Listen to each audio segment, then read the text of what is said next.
That's the moment. We are live, and today it's coffee from Ireland, Northern Ireland. Welcome, Tom. Thanks for having me on, Jim. Much appreciated. Yeah, nice to be talking to you all the way in India. How are you doing? Great, really great. Been very busy the last number of months, especially since I put the book out. It's Yeah, really things have gone like that. It's difficult with the yeah, camera in a good way. Things have been yeah, going up. So yeah, I'm really keen to talk to you today and give some value to your listeners. Everybody's busy. So yeah, we were just talking before we came yeah, on yeah, the packed yeah. schedules and how much value added is in those schedules. Well, let's do our best to make this a value added session for everybody listening. Yeah, for the people watching us today, we have Tom Hughes from Northern Ireland, and today we are in the world of lean. And today we will talk about Tom's book. Improvement starts with I. So you see it on his on his shirt. Yeah, maybe start with a little bit Yeah, explain. let's dive straight in. We're going to dive straight into the book. Here it is. Yeah, It's available for free on improvementstartswithI.com. You can get it in various formats. It's also on audio there. You can download the Lean Play app, get it there. You can buy it on Amazon and listen to it on Audible as well. But it's just been translated by volunteer into Spanish for Spanish people out there or Spanish speaking people. And now in the pipeline, we have Dutch. You'll be glad to know. yeah, German, and Hindi. So the book's been received really well, and it's done from a place of service. So yeah, it's here to help people do lean properly. So what yeah. I But then, observed, yeah, yeah, that I'll let that you step in. that of course you have to explain for people who are not that familiar with lean. What is lean? Uh-huh. What is a culture? And what changes the moment that you kind of discover and start implementing lean? hmm Well, what is lean? Well, I go for that. What my understanding of lean was prior to my epiphany. That's basically the improvement starts with I chapter of the group of the book. It's the introduction. I've had 10 years in automotive, heavily Japanese influence, which most people would say is where modern lean comes from Toyota. Mhm. And so I had 10 years working in that environment at the beginning of my career in the early 90s. Then I had 15 odd years of senior positions in international engineering manufacturing companies, worked all over the world, speak a few languages. And you would think, with all that exposure in that environment, that, and I would have been practicing a form of lean almost that whole time, that I'd really have understood what lean was. Wouldn't you? But really, I had this epiphany. I was doing a transformation of a company in Northern Ireland, and I thought I was going in to reposition the company into different market segments. But day one, the ownership team said to me, "We want you to implement lean." And that's where things start to get interesting. so, so from there, I was like, "Oh my life! I'm way beyond this lean thing," because my image of lean was a bunch of efficiency and productivity tools, a really analytical, consultant based thing that was done to a workforce and things that was very shop floor level and not really at my pay grade. Right? So I'm way past that shop floor stuff. So I wasn't too pleased about this whole let's do lean. And from there, I went and got a local government agency trying to get some money to get a team because we didn't have a budget to get a team to do lean because I wasn't doing it. and, uh, and that's where I came across this concept of 2-second lean. These guys showed me a video of a guy called Paul Akers touring a Mhm. company called Seating Matters here in Northern Ireland. And that's where everything changed. Yeah, yeah. But then you already started, I would say, like with the non-boring lean. If you go into the direction of Paul Akers, like his slogan is like lean has to be fun and lean has to be simple. Then you already go for like a modern way of lean.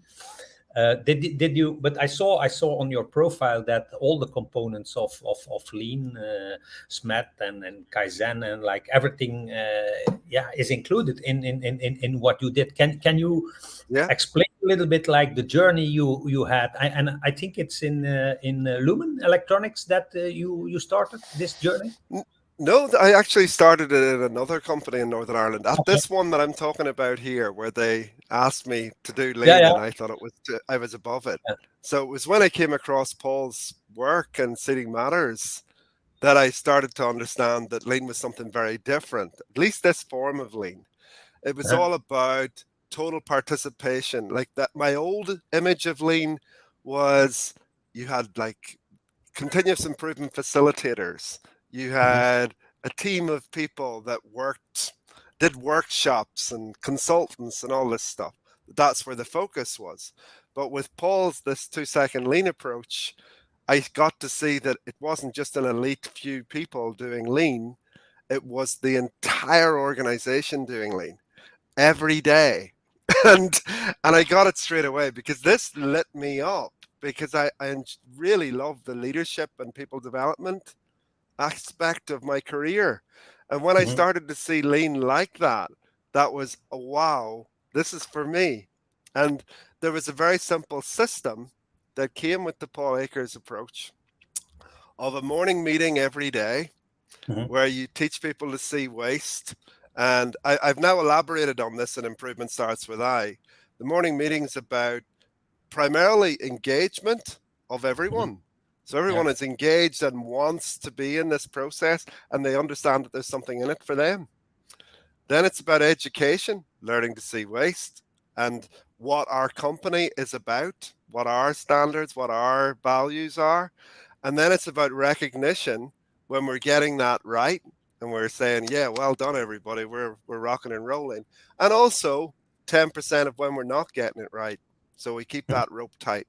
So that's the basic part of the daily system. Then you have an improvement, and we call 3S time: sweep, sort, and standardize, where we are taking what we've been educated upon and applying it to our own work. And this again is where the t-shirt is coming in. It's not about everyone else changing, it's about us changing, especially leadership. So in this form of lean, we're not delegating it and we're not giving it to a consultant. Culture can only be done by leadership. I say in the book, I was consulting with a fitness company. Only the management can lift the weights. Only the leadership can lift the weights. The personal trainer can be a consultant or an advisor. They can tell you what weights to lift and how to lift them properly, but only the leadership can do it. And then that doesn't stop at the leadership. When we apply this to the whole organization, without exception, has to engage. And then we can talk about the next chapter of the book, if you like, from there. Yeah. Then you create that lean culture. What happens then in that organization? Can you give like some details or some what is happening then? Well, the primary thing that we're doing is that every single day we are all coming together as a team, and it depends on the size of the company. So in a small company, sub 100 people, it's literally one single meeting. Everybody is there. And I've done this approach now in several different companies. I'm coaching literally dozens of people every day on this now, all over the world. So this is an approach that works when you do this, only when you do this. So when you're not trying to get other people to do it, you as the leader, top person on the site, are taking responsibility, leading by example. Sorry, I missed that very critical point. Why most organizations fail in their change initiative is because of hypocrisy. So leadership wants a change to happen, but they're not doing it. They're telling everybody else to do it. They're giving it a budget, they're giving it resources, but they're not doing it themselves. So with this approach, it's very much about self-change, us as individuals changing our behavior. And when we say that, we have a system to drive it. So when you go for this morning meeting improvement time, which is the most obvious visible thing that a company does when they take this approach, then you're driving the improvements. So the improvements, you're giving dedicated time on a daily basis, anywhere between 15 minutes and half an hour, not to do your normal work, to improve how you do your work. So this is unusual. Very few companies even understand this. And that was why another reason I wrote the book, because you heard me touch on Paul Akers a number of times in 2 Second Lean. I've seen what can happen when this is done right, and I've been part of it on several occasions directly. And everybody's coming to work and they're super happy. And we are eliminating the struggle. We're allowing value to flow to the customer in the most efficient, effective way. But we're doing it with smiles on our faces, and we're happy about it. We're happy to be coming to work. This is amazing stuff. Everybody wants this. So I saw lots of people getting it wrong. And that's why I wrote my book. It's because I could see that through my own experience, and I have decades of experience of organizational change before that I put into the book, that now I can give a much more clear pathway for people to apply this. So that's what my book is fundamentally about, and it's really working as well. Yeah. One of my favorite sayings of Paul is "Fix what bugs you." Yeah, simplicity. And that is what it is all about. Give people autonomy to fix what bugs them. Like that's that. Yeah.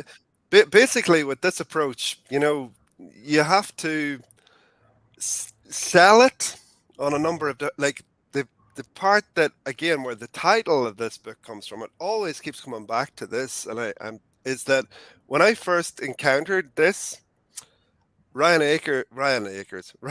Tierney from Seeding Matters, he advised me to get in touch with Paul Akers directly. And the guy sold hundreds of thousands of books. I'm thinking, who's he going to talk to this Irish nobody?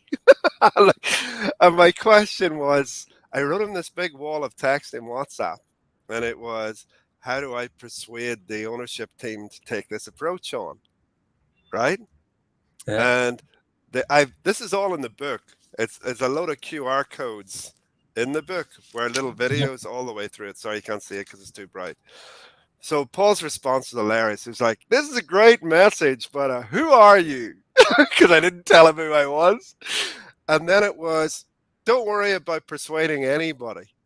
All you need to do is focus on your waste. You have enough waste for 10 lifetimes. You just focus on eliminating that every day. Be a beacon of excellence. Be an extraordinary, exceptional example every day, and you'll become a magnet and pull the rest of the organization with you." I didn't realize that my book, till I'd finished it, stems back to that very first message. And I took that on board. I became an overnight lean maniac. And I was making the improvements. I was sharing them with my management team. I was talking about lean in all my stand-up meetings. I was using the waste terminology, opportunities to improve. There's no problems. There are only opportunities to improve. Let's get at the waste. We've got tons of it all around us. Let's go. And that whole process is so energizing when you do it right. And what I unwittingly did that is in the book, I couldn't go with just straight away, let's go and do this morning meetings improvement time thing, because we had a terrible payment system in place at this company. It was a pure piece rate, and the guys would have gone crazy if we'd tried to do this. So I had to go through a couple of months of changing that payment system. And in hindsight, it was fantastic. It's actually the approach I advocate in here, because it forced me to get real clarity within the leadership team about where we were going, real alignment with the leadership team and even the level below before we started. And that's totally critical. So Yeah. what most people do, if they read Paul's book, forgive me, Paul, I'm going to say this. Oh, just start small, just have a morning meeting. That's really daft, because people are standing around going, what's this all about? I don't know. And a lot of people aren't on board, and they're just waiting for it to go wrong so they can say, I told you so. And then it fails. So with this approach, we build candor is the chapter after my lean epiphany. It's about candor with yourself. Why are you doing this? With your team. Because if you're the leader of an organization, I know from experience many times, you'll know who's going to help you move this forward and who's not. And you need to have those candid conversations. We're going over here. And buddy, I'd love to have you on this bus with us. But if you're not on the bus, off. Because if you don't do that, you'll fail. 100% you will fail, right? So you got to do those things. So I go through another 4 C's within the book of a pathway to follow to do this right. Yeah, let's go. Let's go in detail about the five C's you have in your book. So the first is candor, and then we go. Yeah, to the first is totally the candor is about that change about yourself, what changes you need to do within your team, and have those candid conversations. Look at the key performance indicators you might have. Like I had to change the payment structure in my organization. So what impediments do we have towards getting this culture in place? What's stopping our organization? For example, interdepartmental friction, conflicting key performance indicators. I talk about all those things in that chapter. It's pretty clear.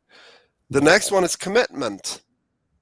So again, I'm not a sales guy. I'm not getting any money from this. I do a little bit of coaching, but it's really small. And that's not something I ever want to be a core focus of my career. So I'm not selling anything. This isn't easy. And it's very simple, but it's not easy because it's change. It's for many organizations, it's a big change. And who thinks a big change is easy, no matter what you're doing? If it's just taking up going to the gym, how many people succeed from getting off the sofa to being doing an ultra marathon or whatever? So it's difficult. So I outline, the kind of challenges that you might face. Like, for example, with mine, right? My very first one. It's a good story. I've just gone through 2 or 3 months of arm wrestling this team, changing the payment structure that they were holding on for dear life. And I have the first half-hour morning meeting with 60 people in the entire company, right? And I'm standing in front of these people, and it dawned on me, over half of them have no idea what I'm saying, because over half of them didn't speak English. Let that sink in. How am I going to educate these people and they don't speak English? So I poker face it. This is commitment. So I'm going, I can't give up. I've burnt my bridges. Reputation-wise, I've burnt my damn bridges here. So I can't give up. How the hell am I going to manage this? And I'm driving home. I poker faced it in front of everybody during the meeting. Smile, yay! And, driving home, I'm like, what am I going to do? And it just dawned on me. It's like, slow down. Keep it simple. So what I did was this is all in the book. I took any slide. I really avoided having more than a dozen words on any slide.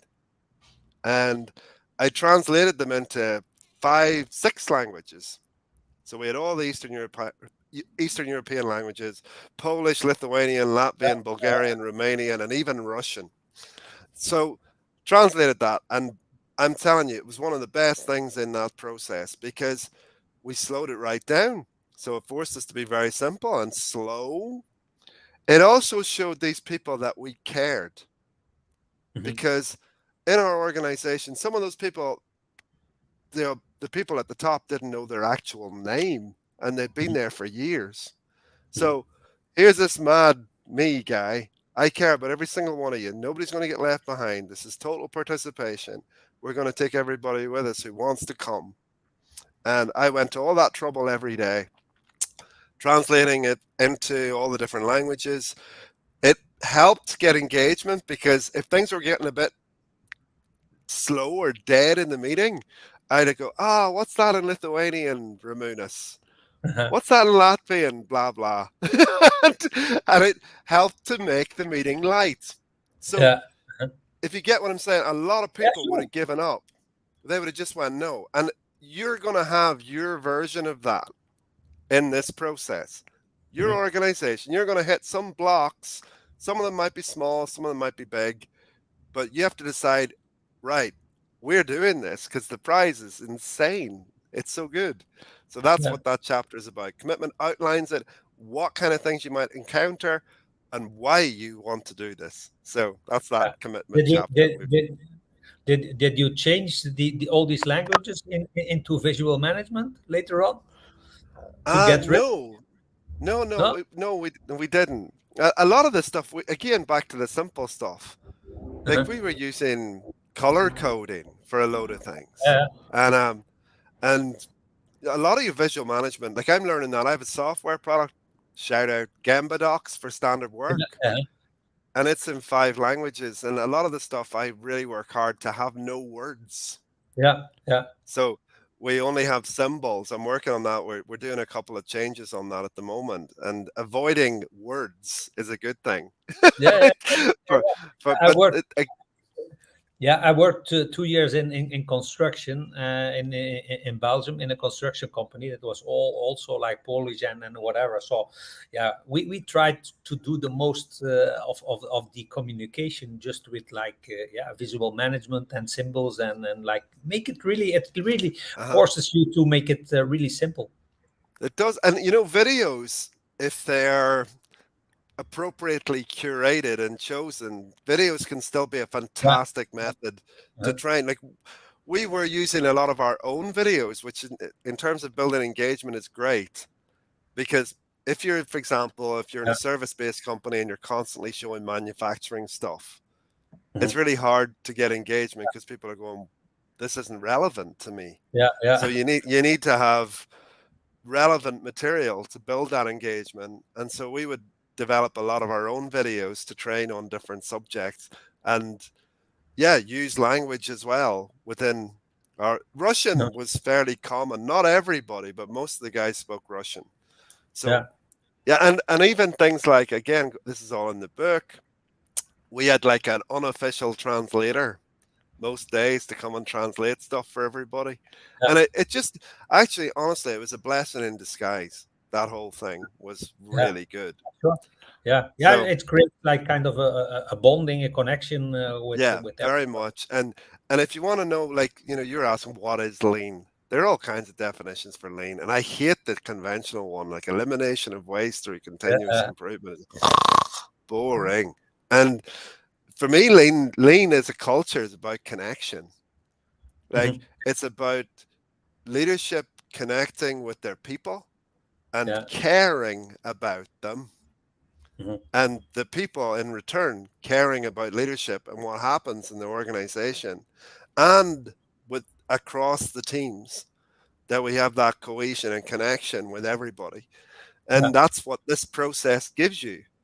So that's one of the big outcomes, is that everybody knows everybody. You get to spend time in an almost social setting every day, building those bonds. And that's what, when things get tough, because every organization has its challenges, when everybody's like that, you pull in the same direction. There's none of that nonsense friction, because everybody's pulling in the same direction. And these are the things that let's say, less tangible things that come when you do this. But for me, it's the core of everything. If you look at my for the lean model also, then you see the biggest jump comes the moment that you are like showing vulnerability. If you start like making that hard connection, then the biggest 100%. Jump comes. But a lot of managers don't dare to go into that direction. You're so right, Jim. Yeah, because this thing of these couple of chapters, the candor and commitment, is really about building clarity and alignment. When you've got that right, you can make all kinds of mistakes in the journey, because you can show all kinds of vulnerabilities, And because you've got that alignment and the connections are being built, people, well, we know where we're going, and they're trying new stuff, but we trust them that they're doing it for the right reasons, etc., etc. And everything's easier. But if you don't have those other building blocks, that's why it fails all the time. so, so that it's going from the head to the heart, and then you can keep convince, or you shoot once in the heart, and you never have to convince anymore. It's a pull system. So do you want to hear about the next C? Sure. So we had two. We had commitment, and now we've actually got what I've called it now. We've got that improvement starts with I chapter, where my epiphany of realizing it's not about me pushing it on to other people. It's about me leading by example. Then you got me, the candors, myself and my team and my environment. Commitment, it ain't going to be easy. But here are the kind of challenges, and here's what you need to do. Next one's coaching. So this is about building that momentum in let's say, the influencer senior team. And we are formally coaching our people to have the right behavior, so that when we push the button and we start doing this morning meeting improvement time thing, we've got a momentum already built of people who are already practicing lean, making improvements every day.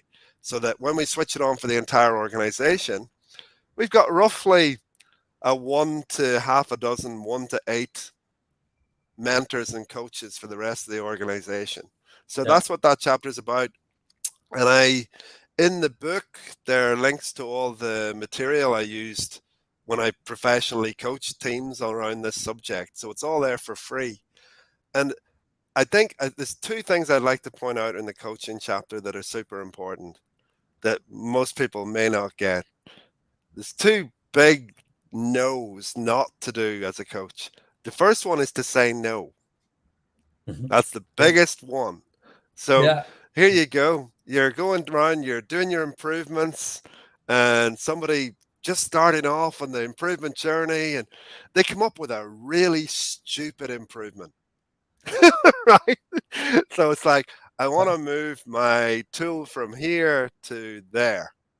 And it's a silly place. As a manager, as a whatever your professional background is, it's silly. It's not right. The key thing is that you have to let them make the mistake. It's not unless it's going to hurt somebody, safety, quality, or cost a bunch of money. You have to let your people make the mistakes, or they won't grow. And if you pour cold water on that first improvement, you'll be waiting a long time for the next one. So that's a critical behavior. The second critical behavior, and it's not in the book, it'll be in the second edition of the book. Don't give fish. Do you want to know about that one? I guess it's like, don't give fish. It's the carrot. It's that what you mean? No, there's the old Lao Tzu saying, you can give a man a fish and he'll eat for a day. You can teach a man to fish and he'll eat for a lifetime. So when you're walking around, and the fish is basically solutions. So as a manager coach, if you give people solutions, they're not going to grow. And it's actually disrespectful. So it's their work. They're closer to it than you are. And when you try to help, and I put help in quote unquote, I have another saying of my own. Help can be a subtle form of control. So it can be a coercive thing, help. So when you try to put the solution onto the guys, you're giving them a fish and they aren't going to grow. So you need to learn to ask questions and coach them. So I have a term, you need to create the conditions for fishing to occur. That's what you need to do. So that's in the coaching chapter. But also for me, like, don't reward them for everything they are doing, because then you get like kind of Pavlov effect. Like, I will do something for the reward. No, that is on the longer term, it's not working neither. I'm fully like favorite of rewarding people and create win-win situations. But if you like in advance tell them like this is the reward if you do this, then it becomes like the wrong purpose why they should do it. Especially if it's extrinsic rewards. Yeah. I get asked all the time about payment systems. Personally, like literally on a weekly basis, I'd have somebody ask. I get a message from someone asking me about payment systems.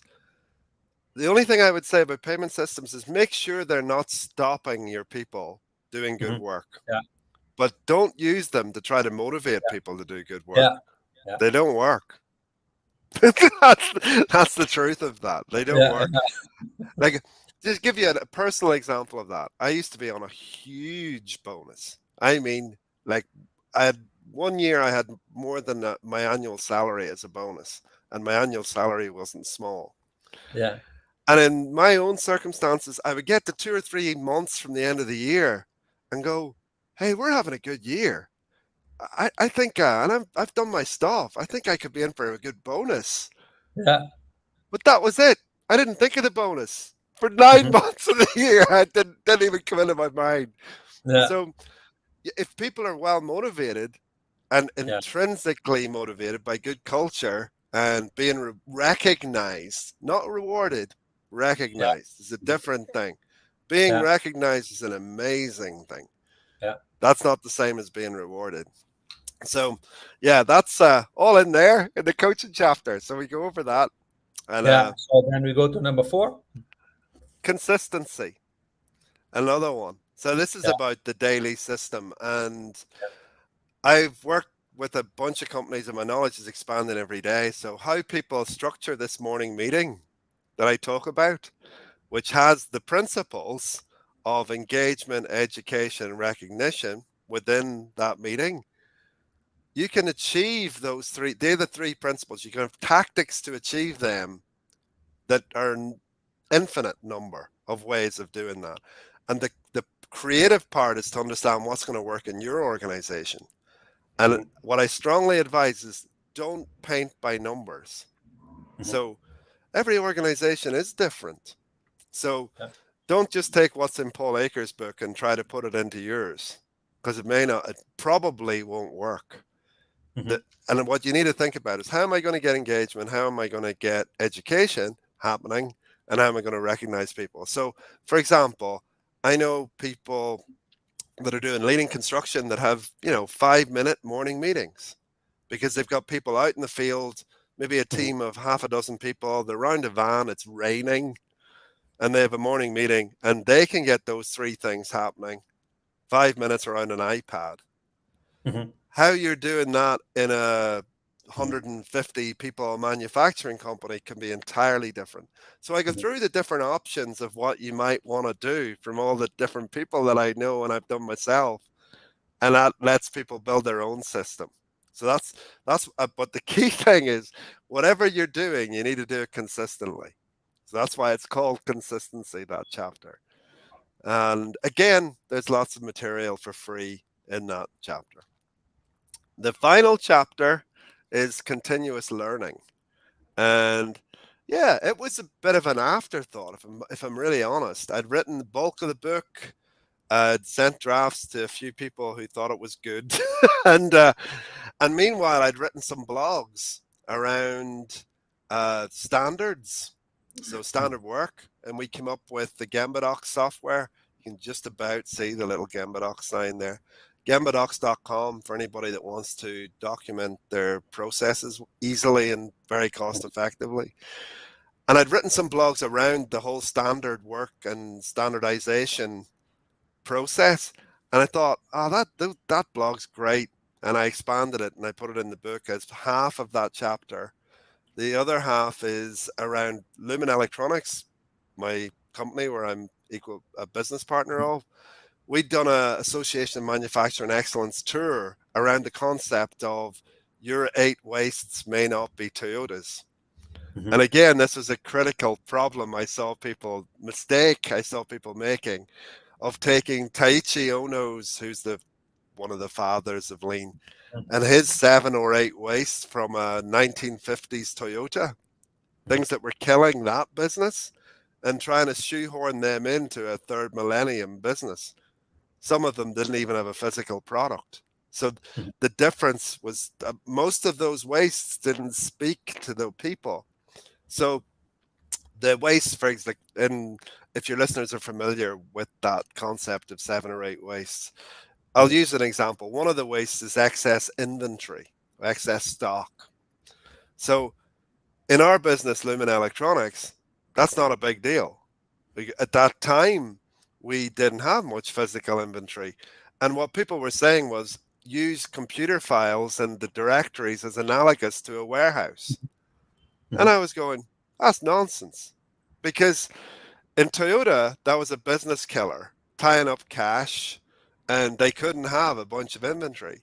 But a bunch of files sitting on a server costing $10 a month isn't killing anybody. And all right, it's nice to have them organized, nice to be able to find the files easily, but it's not business critical. So are we going to waste our time focusing on this thing when we have business critical issues like project ambiguity on a development project where the customer and us have different expectations? That's a real waste. We can work for months for free because that's not right. So that's what that's about. And again, finally, on the continuous learning, what it actually ended up becoming was that as you do this journey, you'll hit dry patches in your improvement. And it's like as an organization. And that's a signal that you need to train and deepen your understanding because you still have a bunch of waste. Toyota have been doing this for decades and they're still finding waste. So you've still got waste no matter how good you think you are. So you need to deepen your learning. So that's what the continuous learning book chapter is about. Yeah. In the meantime, let's wave to our friend in Holland. Andries is watching, so let's wave. Hey, Andreas, how are you, my friend? He's who brought us together. Yeah. So that's why I just joined in the chat box. I saw he's doing a great work at Coolblue. He is indeed. Yeah. In Holland. A true lean maniac. Yeah. Thank you very much for all the wisdom from Northern You're welcome, Ireland. Jim. Thanks for having me on. Finally, I would say like a practical lean guy, like just as Paul is, like really practical stuff, not too much theory, just doing it. No, very little, very little theory, Jim. And I would encourage anybody who's watching this, check out improvementstartswithI.com. It's all free, as I said. And also our GembaDocs.com software. It's also a mobile app. You can download it from the App Store, but check it out in GembaDocs.com. Now, manufacturing companies, we've got e-commerce, we've got dentists, we've got people in construction, we have farmers, we have horticulturalists, we have healthcare. So no matter what business you're in,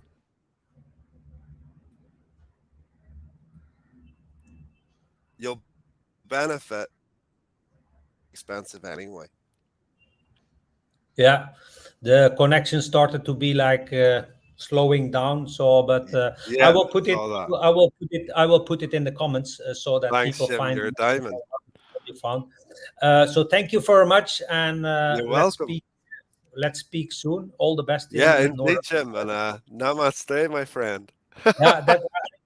Just one question. You have Irish coffee. Is there also like a Northern Ireland coffee? Is that also existing? Yeah, well, actually, yeah, you do. You can say there's a Bush. If you want to put Bushmills whiskey in your Irish coffee, then that's a Northern variant. If you put Jameson's, if it's the South, but I'm just Irish anyway. I don't care about North, South, East, or West. I'm a citizen of the world. Like yourself. Yeah. Okay. Great. See you. Hey, thanks again, Jim. Cheers, everybody. Bye-bye.